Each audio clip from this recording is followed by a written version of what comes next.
Hello friends! In this video, we're going to be making a really easy side dish, sauteed kale with loads and loads of garlic.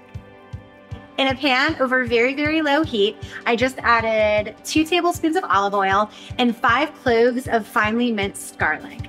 So the point of adding the garlic to the pan while it's still cold is to give the garlic an opportunity to infuse that oil before it totally burns.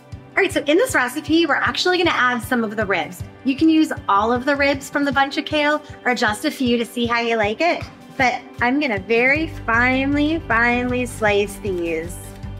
So those are gonna go right in the pan. And then we're gonna add that whole entire bunch of kale.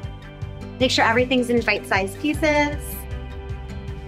Adding about a 1/4 teaspoon of salt and then black pepper to taste.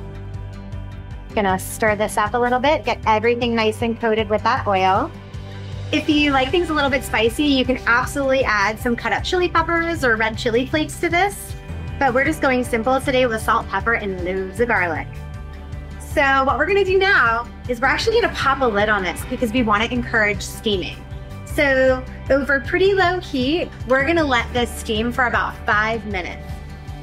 So now that the lid is off, our next step is just to remove all the moisture. We're just gonna saute it over a bit higher heat. So we're gonna go low medium until everything has evaporated, and there's definitely no harm in getting a little color on that kale.